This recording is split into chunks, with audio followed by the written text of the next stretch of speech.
very inspiring Lizzie Graham and Cowboy One in the background. And I'm really, really happy to introduce you. These guys do not just like horse rides, they're proper cowboys. They've taken you deep into the forest and bush and the wilderness of Mallorca on horseback. They've slept in tents and hammocks, and they're just epic. And so, yeah, Lizzie, introduce yourself. How did you become a cowgirl in Mallorca? Well, I met the Cowboys on a photo session because I'm writing the Wild Guide to the Balearic Islands, and they just took me off into the mountains about 5 months ago, and that's it. Like, I've been with them ever since. So now we're working together, and yeah, they're training me. I'm their apprentice. And so, what other trips are you doing? The first one I met you on was a really basic one, and we went to a beautiful gallop along the beach in Sarah. We've been up to Kalamazoo and been out for a few days. What sort of things are you doing? Well, at the moment, right now, we're finding a new route. So we're trying to find a way through the mountains up to the Ermita Belém. So we're getting it ready. So basically, that's why there's just two of us, because we're finding a new route so we can take you all on, finding good places to stay, places with water, and yeah, just new ways, new routes, really. So we're on a bit of an adventure day. We gallop down here. So we find a signal for the phone. It's been a bit crazy. But here we are. I'll show you a panoramic view. So where are you exactly? We're in the natural park in Yachting area. Oh, amazing. Yeah. And so we're going to talk as if I've never been on a trail ride, so people get the full vibe of it. So what makes you different to any other horse riding on the island or in the world? Well, I think the idea is that we're doing adventures, real adventures. So, like, you know, if it's raining, we're still going to stay out. We've got all the equipment, all the gear. You know, we're eating outside, sleeping in hammocks, finding new trails. We're not just doing the same routes all the time. And the horses are also really spirited horses, and we're kind of doing a training for people. And, yeah. Because that was my next question, because that's what a lot of people ask when it comes to going on horse rides. What are the horses like? And are they just plodding along? Do they go up and... No, the horses are really good. I mean, they're a good team of horses. We've got 14, and they're all different, and they're all rescued, but they work really well as a group. But we basically team the person up with the horse. We've got a few joker cards of horses that, you know, pretty much anyone can ride, but most of the rest of them are, you know, they've got their characters like people. So, you know, I'm on a very lively Appaloosa horse today. She's a bit of a nutter, and Joanne's on his painted horse who jumps around. But yeah, we don't usually use these ones for people coming with us, but we've got, yeah, different horses for different types of people, depending on how they feel, what their experience are. Race horses, ex-race horses as well. So there's a big variety. We do a lot of training for people before they come on an expedition as well. Yeah. Yeah, so that was my next question. So what level of experience do you need, and how do you help if they don't have the experience? Yeah, people that don't have experience, they come and do training sessions with us. So it could be anywhere from 4 hours of intensive training to 8 hours, depending on the person's kind of balance, fitness level. Yeah, and when we think they're ready, then they can join the expeditions with us. But not until they're ready, in our opinion, and able to control their horse, like me right now. And so you do 1 day, 2 days, 3 days, and isn't it a 5-day trip, isn't there? We've got a 7-day trip actually coming up as well. Yeah, 7 days, the whole of the Tramontana. So, we don't want to lose our signal here. Yeah. So we're just working our way through. What is the Tramontana? A lot of people don't actually know what that is, because people are listening to this all over the world, and some that want to fly into this adventure. It's the mountain range that goes across the northwest of Mallorca. So we are right now in Yachting, and it actually connects up with on the G. It's called the GR222, the one that we're on, and it connects up with the GR221, which goes right across that part of Mallorca. So you can basically leave from Andrax and walk all the way to Calarajada or ride. So these routes are Wow. amazing for crossing this part of the island. It's all natural park and mountains, basically. So it's the wild side of the island. That's so cool. And what do people have to cook for themselves? How do they eat? How do they sleep? What can they expect food and drink wise? Well, I'm the cook. Oh, Yeah, and I normally do it's basically vegetarian food. A lot of kind of risottos, tacos, things like that. Really simple stuff that we can pack up and cook fresh with camping stove. And yeah, we do some nice breakfast. That's pamboli, Mallorquin, a little bit of Mediterranean food, but stuff that we can have in the packs and the trailers. And then the hammocks. In the summer, we just have hammocks with mosquito nets and sleeping bags. But now we're hooking them up with bivouacs and kind of thermal blankets to go underneath so that you're warm enough out in the forest. It was raining the other night when we were out on our sleep out. But we had dinner, we had a plastic sheet, and we had, bivouac bags, and we were all good. So yeah, we survived.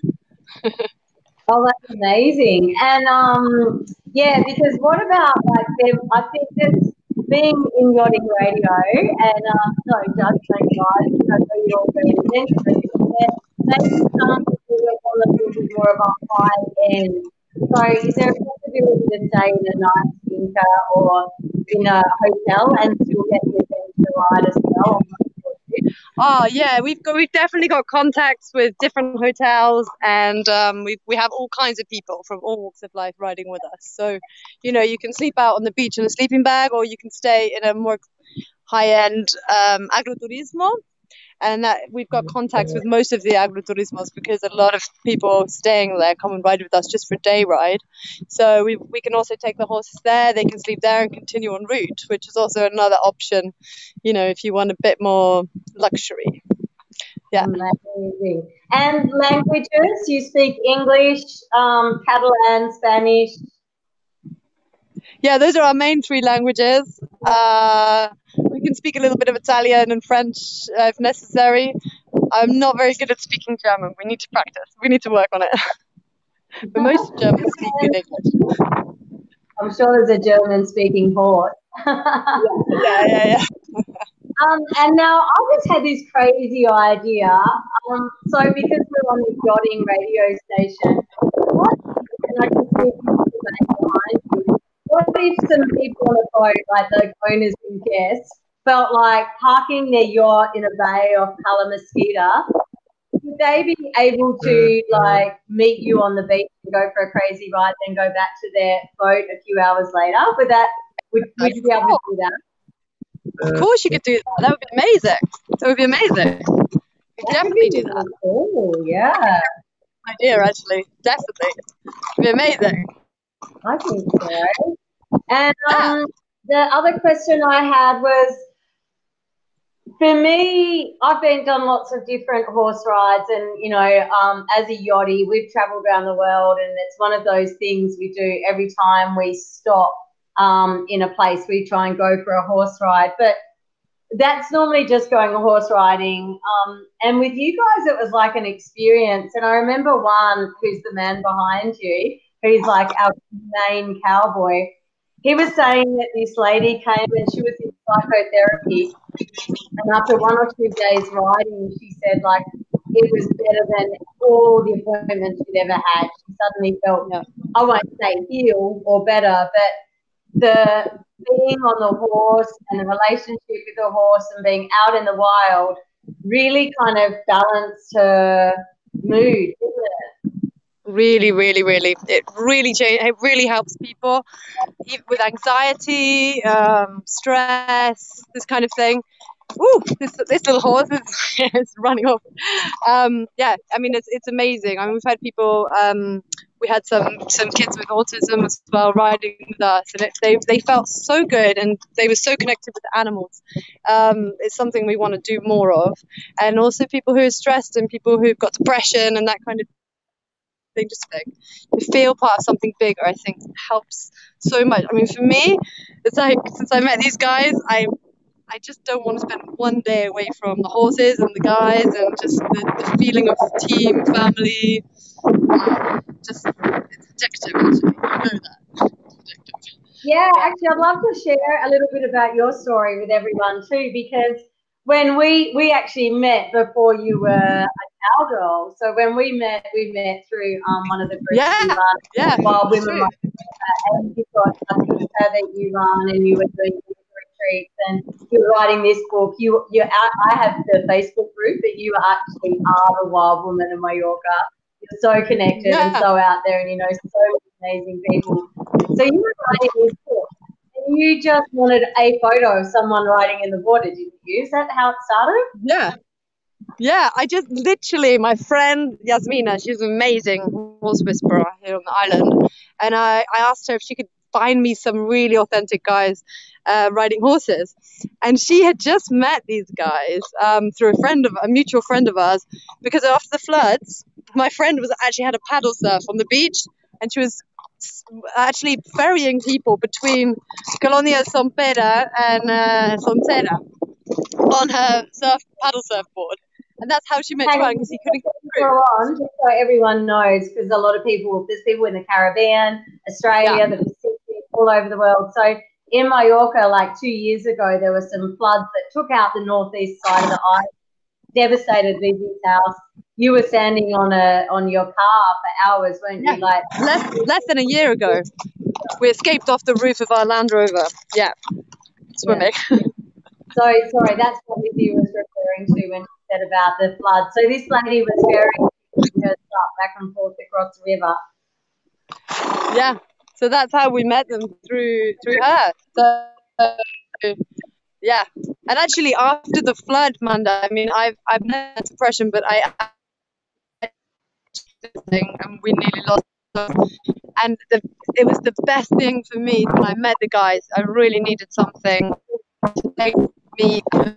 So it came at a really good time, and it just helped me to get strong again, just believe in myself again after a big shock, you know, because we lost like all our stuff, and it was a crazy time, and I've never had depression before, but it was really hard. Yeah. So now I just feel so alive and so much stronger than before,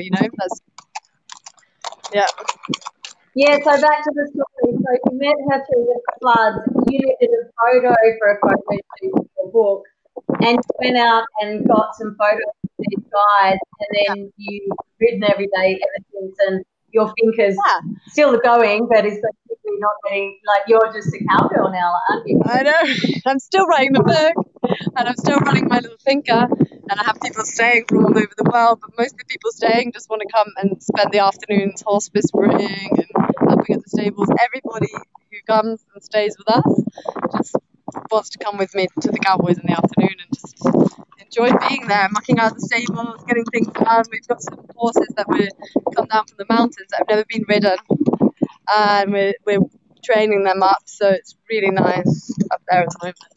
A lot of people just come to get out of Palma. A lot of people from the boats just come in the afternoon and hang out for a bit. We pick them up at the train station, and they just come and spend some time with us, So that's an option. After people can finish work and jump on a train and come up and see you guys at the stables. And just a lot of girls who work on the boats and they don't have their own transport, so they just jump on the train and we pick them up, and they can stay over with us or whatever, and we just look after them. Then they go back, and a little bit refreshed, and just having a bit of time with the horses. Look at these guys.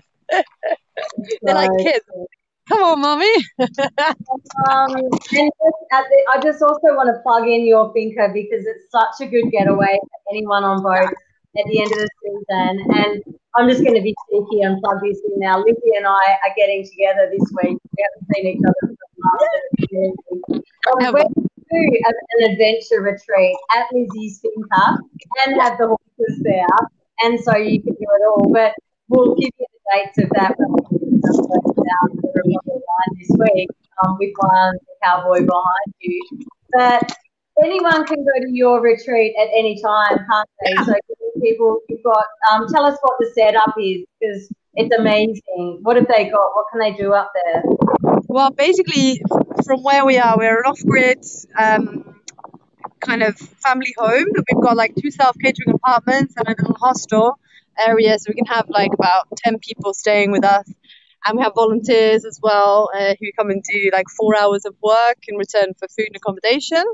Or people can give a donation and come and stay with us. And it's basically really wild and in the middle of the forest, the mountains, a bit like this scenery. You can walk down to the beach here, 6 kilometers. This is our path. So we've come from my place and we're heading out for the night. But yeah, it's in the middle of nowhere basically. And it's just a lovely vibe. And there's always people there from different countries and all eat together.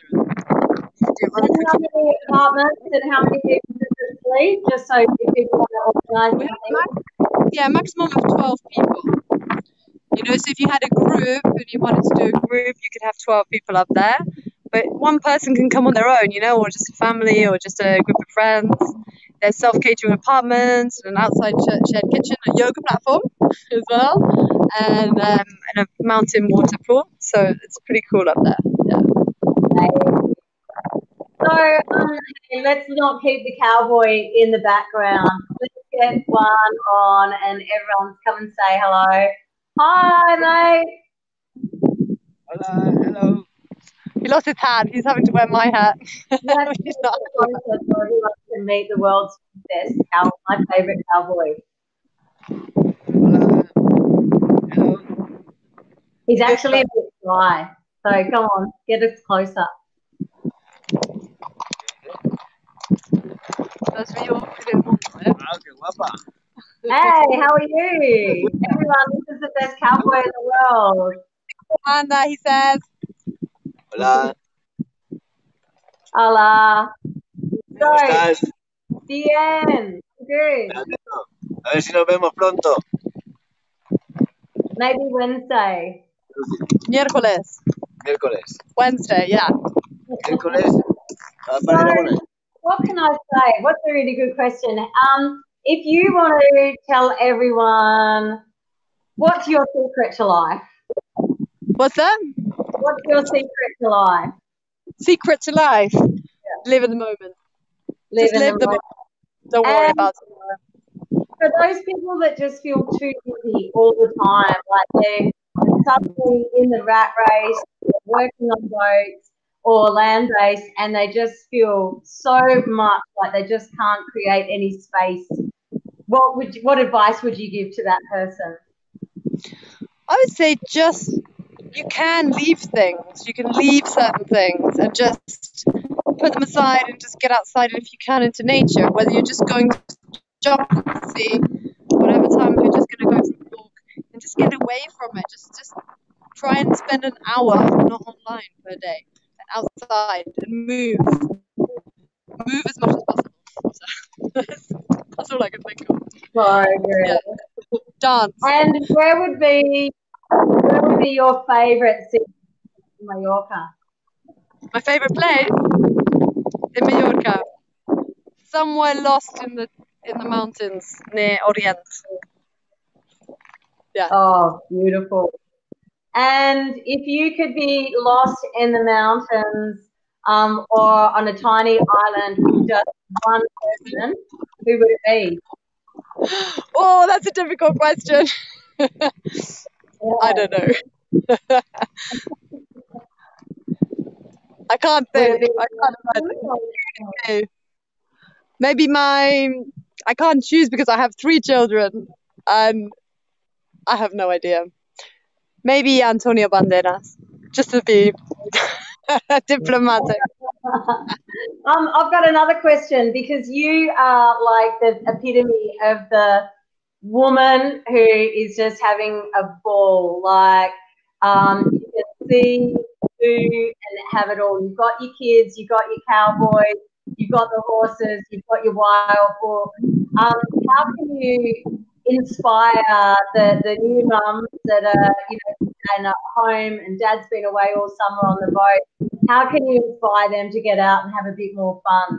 What advice would you say to young mums? Oh man, yeah. I mean, I brought up my 3 little kids on my own, so they were like 2 and 4 and 6 when I broke up with my man, and basically I just didn't mess around. I just didn't take much stuff. Take a melon, take a bag of biscuits, take a couple of liters of water, one towel, and just get out, get to the beach, go and be outside, go and sit in a square somewhere, and don't spend too much time on the house,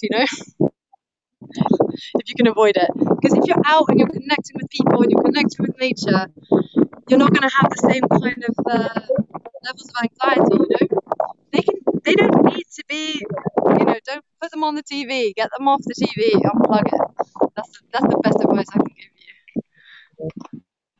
Amazing. Well, thank you for your advice. Thanks for sharing the wild Mallorca with us. And I look forward to getting on a ride. We'll put your details, so how you can book rides.